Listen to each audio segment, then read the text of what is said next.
Hello and welcome to Winchester Now. I'm Mary Blaxland. On our news programme this week, we hear from 2 polio survivors campaigning for an end to the disease. Join youngsters being taught flips and tricks on a skateboard, and meet Miss January and February, the Winchester Calendar Girls. Plus our news roundup and shout-outs too. Winchester Radio. 2 polio survivors have spoken of the need to rid the world of the disease as they started a fundraising walk in Winchester. 3, 2, 1, go! Local Rotary members walked a mile around the city to highlight their long-running campaign to combat polio across the globe. Hi, I'm Kodo Saeed. I'm a consultant microbiologist in Southampton. I'm a Rotarian with Winchester Rotary. Rotary is very special to me because of the campaign that they have been doing for the last 40 years, in fact over 40 years, to rid the world of polio through vaccination with support from the WHO, World Health Organization. We are 99.9% there, so this is the last push for getting rid of poliomyelitis in the world. If you think about 40 years ago, almost every single country in the world was endemic with poliomyelitis. Now only 2 countries. And if you look again, 40 years ago, there were about 400 or 500,000 cases of paralytic poliomyelitis a year. This year so far has been 10. Still, we don't want anybody to live with this disease. Winchester Rotary is special because 2 Rotarians, myself and Jill Russell, are polio survivors. So we know what happens. We live with polio, so we don't want poliomyelitis to anyone. Tell me what it's like to have polio. It is really a horrible disease, especially if you're suffering from paralytic polio. That means parts of your body is not functioning. For example, myself is having difficulty with walking. Today's Walk a Mile for Polio, and I'm here just to support because I'm not going to walk the mile. My son, who is 12, is walking it for me. So it's not an easy way of living. You need support from family, friends, and lots of support from health care systems. It's not just having the paralysis, there's something else called post-polio syndrome, and that's aches and pains and weaknesses in various body parts, adding to the burden of the disease and also to the challenges for the polio survivors on how they live their daily lives. The good thing is completely preventable by vaccine. So vaccine is 100% protective. That's why we are doing this campaign to raise funds for polio vaccines globally. And even though I said we are 99.9% there, we should not be complacent because unless we get rid of all the wild polio virus, we still are vulnerable to it. Viruses and bugs, they don't know borders and they can travel easily. That's why we need to have this final push to make the world safer for future generations. So you must be very proud of what Rotary have done and your team here in Winchester over the last 40 years. Absolutely, absolutely. I couldn't be prouder, and I couldn't be prouder to be part of this. Imagine getting rid of a disease that can make people crippled and disabled. So this is a very, very proud moment for me as a clinician, but also as a polio survivor and as a Rotarian as well. My name's Gillian Russell, past president of Winchester Rotary and a polio survivor. I contracted polio when I was about 18 months old I think it would have been about 1954. At that time it was literally just before the vaccines were in general use. So I was caught in the last wave of the disease in the UK. It's affected my left arm, which I cannot use, and my left leg. Basically my whole left side was affected by the disease. Because I contracted it at such a young age, I grew up knowing nothing different. So basically, I adapted, as children do, to my situation. Tell me a bit about the walk that you're doing today. It must be something then that's really passionate for you. Yes, it's particularly important because the campaign to end polio has been going on now for, I think about 30 years, spearheaded by the World Health Organization, and Rotary International is a major partner. We've got very, very close. There are only 2 countries in the world now with endemic cases of wild polio, and that's Afghanistan and Pakistan. Rotarians have helped over the years in the mass vaccination programs in parts of Africa and in India, and members of Winchester Rotary have taken part in several years pioneers in the vaccination programs in India. I've been out to India twice with vaccination parties, administering the oral vaccine to toddlers and young children. But now a more reliable injectable vaccine has been developed. There aren't so many cases, but it also means that the volunteers aren't needed to such great extent, and in any case a conventional injectable vaccine has to be given by a health professional. So we've come so far in these decades, but it's important to keep this going, isn't it, with the walk here today? Yeah, it's very important, and what we hope we'll achieve with the walk is raising awareness, and along the way possibly a few more funds for the campaign. But our main aim is really to let the public know, we haven't yet won, and not to let go when we're so close to the finish line, if you get my meaning. We want to make sure that we continue as an organisation with this until the battle is won. Winchester Radio. Extra highway crews are on standby around the clock, with Storm Kieran heading our way. Hampshire County Council is warning residents who live in areas that are prone to flooding to be prepared, and asking people to report any fallen trees, debris or standing water. The Met Office says there's a risk of severe gales and damaging gusts, with yellow rain warnings in place. Now with some of the news stories in Winchester this week, I'm Ron Venturi. Flowers and tributes have been left alongside a Winchester road where a motorcyclist died on Sunday. 38-year-old Keith Bailey was killed when his bike was in collision with a car at the junction of Worthy Road and Park Road. Police are appealing for witnesses. Friends and family this week gathered in his hometown of Hedge End to release balloons in his memory. Consultations begin next week about plans for the future of the Sir John Moore Barracks in the north of our city. The barracks is scheduled to close in 2026, and early plans for the site include up to 1,000 new homes and community facilities. Now the Defence Infrastructure Organisation is holding workshops as they create a master plan for the site. The workshops take place at Littleton Hall next Friday and at Henry Beaufort School on Saturday. More details at sirjohnmoorewinchester.co.uk. That's all one word, sirjohnmoorewinchester.co.uk. Residents struggling with the cost of living are being encouraged to attend a special event at the Ark in Winchester. Organisations like Citizens Advice and the mental health charity Mind will be offering support at drop-in sessions. The event takes place next Wednesday between 10 a.m. and 1 p.m. and no appointments are necessary. School pupils have been given the chance to try skateboarding thanks to free sessions put on by the owners of a local skateboarding shop. Jeff and Cam from Butter Skate Shops said they organised the event in light of the cost of living crisis. Chris Traylor reports for Winchester Radio.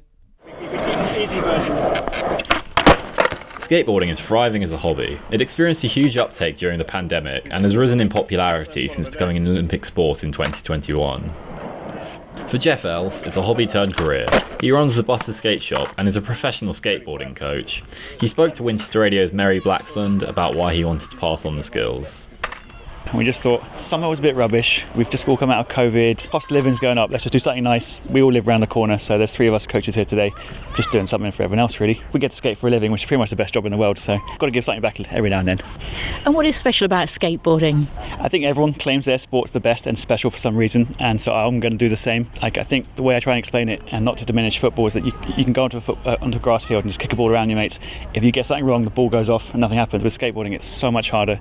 The first couple of months are so challenging. There's a lot of falling off. The skills aren't something you naturally see on a day-to-day basis, so it's just harder. But that also creates that amazing community. Like down the skate park, you've got kids who are like 5 and kids who are 45, and they know each other because they're down here, and they respect each other because they know what each other's going through. I think that's probably one of the best elements. It's just, there's no age barriers. It's not about the age or ability or how long you've been skating. Like everyone's just down here trying their best to land that one trick. It's hard in a really cool way, and I think that can teach a person a lot about themselves and life. So it's a cool sport. And tell me a bit about some of the sessions that you're doing today. You've got all ages coming. Yeah, we've tried to split them by age, so we're going to start with the youngest. I think it's 7 and under. For them, it's more like a taster, an experience, like let's show them what you can do on a skateboard. Some of the youngest ones, I think the youngest is 4, might not be able to do a huge amount themselves, but we can hold their hands, we can get them down a ramp, and just give them that feeling like we might instill that idea that, yeah, maybe I'll try skateboarding when I'm a little bit older. And obviously we're going to work up our way up. I think the oldest is about 15, 16. And obviously we're going to ask parents to get involved too. We often try and get parents to do one trick, and that is just to show the parents, help the parents understand what their kids are going through, because it's just a toy, isn't it? It's just a toy. When you walk past, the kids are just playing with their toys. It's not. There's a lot going on. So we get the parents to do one trick, and all of a sudden the parents have a little bit more respect for what we're doing. All about fun, really, and we'll do what we can, given the weather's been pretty typically autumn today. And hopefully inspire them for the future to carry on doing this. Inspiration's kind of like trying to be a cool role model. I'm not sure I'm legally qualified to be a role model, but look at where skateboarding is now. It's in the Olympics. We've got female world champion. We've got British skateboarders in the Olympics. There's a lot of places you can go with skateboarding now. Like, I think now that it's been slightly mainstreamed, that's actually going to do us favours. There's going to be more funding available, so more parks, more opportunities for gigs like this, and just people can see a different aspect, like filming, videoing. Skateboarding is super hard because you've got to follow them around without falling over yourself. You've got getting photos, timing that shot. So I think just show them a bit more about skateboarding, as well as just the skateboarding itself. Maybe try and show them like the wider range of skateboarding. What we all like doing our best to stay out of a real job, really. Let's face it, I think. If you look at your skateboard, how many dots have you got on top? The team organised 2 days of free lessons at the Winchester skate park at River Park, with boards, helmets and pads provided. Winchester Radio joined a session and spoke to some of those taking part. Do you like skateboarding? Yes. Have you done much before? No. Do you reckon you could be in the Olympics one day? Yes. Yes, the spirit. Have you ever heard of a trick called the ollie? No. They're shaking their heads. But the ollie, we're going to show you later on, it's probably the coolest trick. It's where the skateboard goes in the air. Once you've learnt it, you can jump over mum. What do you think about this idea? Well, I just think it's a perfect way to come and test it out before you go and buy all the kit and then they don't ever use it and you don't know how to teach them. It was the thing that put me off buying it for their birthday recently. So yeah, come down and find the professionals who can tell them a few tricks and the right things to buy for them. How excited are they about it? Very excited, yeah. I'm probably nervous, I think, to start off with. They're little daredevils, so I think after 10 minutes they'll probably have a lot of confidence. So, How did you find out about this event? Oh, my son and daughter-in-law found out about it, and I don't know how. I've just landed here to step in for a half-term duty because they were. I'm just thrown in the deep end, bringing him here for the first time today. He's quite an adventurous lad, so he's quite good at taking on these sort of things. Right sort of person for it. You here with your children? Yes, 2 children. They enjoy skateboarding? They haven't done it before, so this is the first time, so we're here to give it a go. Brilliant getting them out and about, and being outside in the holidays is really good. Better than being inside all day, isn't it? So it's good to get them out and about. And are they excited about doing this? Yeah, they are really excited, really excited. Looking forward to it. You enjoying learning skateboarding? Yes. You learnt doing kick flips and going down the ramp. Have you enjoyed that? Yes. When I went down, Was it a bit scary or? a bit scary. The group also takes skateboarding into schools for activity days and workshops, hoping to inspire future generations and who knows, perhaps some future Olympic stars too. Now for some more news from around our city. Police in Winchester have been stepping up speed enforcement following concerns from local residents. Speed checks took place on roads including Hyde Street, St Cross Road, Chilbolton Avenue and Badger Farm Road. A number of drivers were stopped and given advice about their speed or issued with a ticket. One motorist was arrested on suspicion of drink driving. 3 local charities have benefited from a share of £6,500 from the profits from the Littleton and Hairstock show. The event in September was attended by thousands of people who enjoyed displays, shows, food and drink. The money has been donated to Winchester and District Young Carers, Barney's Kitchen at St Barnabas Church and the Hairstock Primary School Garden Project. And preparations are underway for this year's Bonfire and Fireworks Night. The event is organised by Winchester Round Table. The torchlight procession starts in the Broadway at 6 p.m. on Saturday.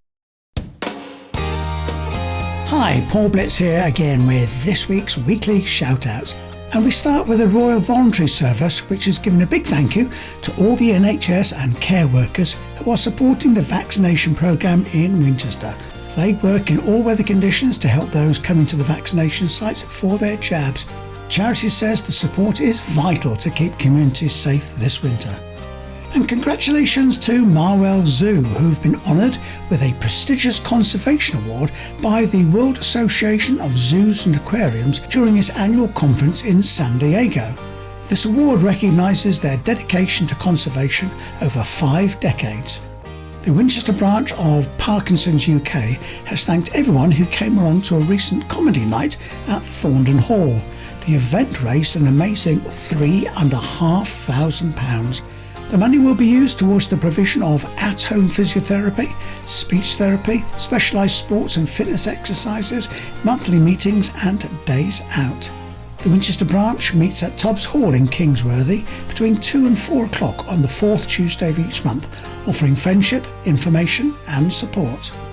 The Winchester Beacon says it's been a joy to see so many friendly faces at their reception window this harvest. From cans of soup to pumpkins, they say they're well stocked for the winter ahead and feel fortunate to be part of such a caring community. The donations will be used to make delicious meals for the residents over the coming months, as well as food parcels for residents when they move into their own homes. And congratulations to the team at Shoal in the Broadway. It's one of 10 restaurants across the UK shortlisted for the Restaurant of the Year in the National Fish and Chip Shop Awards. The business opened 2 years ago and made the shortlist following a panel of judges' review. The winner will be announced in February. I'll be back with more great shout-outs on Winchester Now next week. Winchester Radio. Now, a local drama group is preparing to bear all at the Theatre Royal next week. Winchester Musicals and Opera Society is performing Calendar Girls. The poignant show tells the story of a Yorkshire WI group who produce a naked calendar after one of the women loses her husband to leukemia. The show features music from Gary Barlow, and I joined their rehearsals and started by talking to director Olivia Conroy. What made you all choose Calendar Girls? It's one of those shows that utterly just makes you fall in love with it upon the first read. It is so incredibly beautiful, and the way I described it to the cast, to the auditionees on the first open night, was it is one of those shows that makes you cry with laughter on one page and then cry with emotion on the next. And it's been very cathartic for everybody going through this process, because very sadly this disease is something that's touched everybody in one way or another, whether you know someone, you've lived next door to someone that's been affected by this disease. And so it's a very special production and very different to something that we haven't done lately. We're known for kind of diving outside the box, and I like to think that Wimos is one of those groups of people who aren't scared to try new things, and we've just ended up with the most wonderful cast who are all perfect for their roles, so we're very lucky. And how willing were that cast to strip naked? You know what, a lot more willing than you would have thought. I was a bit wary and thinking, gosh, it's a very sensitive subject matter, and it's a very vulnerable position to put yourself in as an actor. But the women we've got on stage doing this have been amazing. They've been nothing but forward thinking. They've been really creative, coming up with the different ways. And it's been very much an ensemble effort with this scene when we have the nudity. It's really special, and we've been very lucky with the actors that we've got. It must be a real challenge to actually put it on. It totally is all about teamwork. It requires everybody from the core cast to the ensemble to the tech team to the kind of costuming department to totally work together as a unit and make sure that everybody feels confident and willing to go out and put their best foot forward on the stage, because first of all, you've not only got to think about all those other things of remembering your lines and being in the right place and having the right cues, but then you've got to remember that you've got to have your clothes off. So it's a huge thing on top of that, but no, they've been fantastic. And as you say, it's such a feel-good film, such a feel-good musical, and how are people feeling about the opening night? I think there'll be a huge pack of nerves and excitement, as there always is with any production, but especially so seeing as this will be a really special one for everyone to have taken part in. And we've got quite a small group of actors. There's only 21 people in this production with an ensemble, and so it will be a really special opening night. I'm so excited to get to sit down and watch it from an audience perspective and just see that magic come alive, because it really is a magical show. Sit down, please. Yes, Mrs. Rainstreet. We will be polite and conduct ourselves with dignity, because that is what it is to be British and in a women's institute. Hi, I'm Liz Petley-Jones, and I play the part of Jessie, the older lady in Calendar Girls. And what made you want to be part of this? The script. I said to various people over the last few months that wild horses wouldn't drag me into a production where I had to take my bra off. And then I reread the script and I thought, it is so blooming good, it's so funny and it's so sad. It's just a terrific show. And how do you feel about taking your clothes off now at the Theatre Royal? Ask me next week when I've done it. I mean, we're all in this together. We're the 6 of the main characters. We've practiced that. We've done photo shoots, and we're all in the same boat. So in a sense, if there's an audience there, well, I'll take my glasses off and pretend they aren't, I think. And tell me about your scene. What's the scene for your calendar? Your month? I'm Miss January. I have a very large piece of knitting which covers a multitude of sins, and in my case it has to be a multitude. It's a very big piece of knitting. And has it been fun rehearsing and putting it all together? It's been terrific fun, yes. I haven't done a show with Mwasp I haven't done a big part with Mwasp for many years now, at least 10 years. It's been lovely to get back into it. I normally do the sets. I'm their set designer as well. Looking forward to having an audience and getting reaction and everything. I have some great one-liners. Tell me one of your one-liners. No front bottoms. I'll do your calendar as long as there's no front bottoms. That's a sight I've reserved for only one man in my life. That's lovely. Thank you very much. Hi, I'm Rachel Wells. And tell me the part that you're playing. I'm playing Annie. And what month is Annie? Annie's February. And tell me a bit about your character. She is the central character who's lost her husband from cancer. So she is the one mourning his loss, getting over his loss, and is sort of being buoyed up by the community around her. Yeah, and her best friend, Chris, is the one who comes up with the idea for the calendar. And how are you feeling about taking on this role and everything that it involves? I'm loving it. I'm loving it because I did it as a straight play 10 years ago, and the musical gives it a completely different sort of nuance. And basically, I'm a singer first and foremost, so the songs are incredible, and I'm really looking forward to singing them and seeing them for the audience because they're beautiful. Good old Gary Barlow.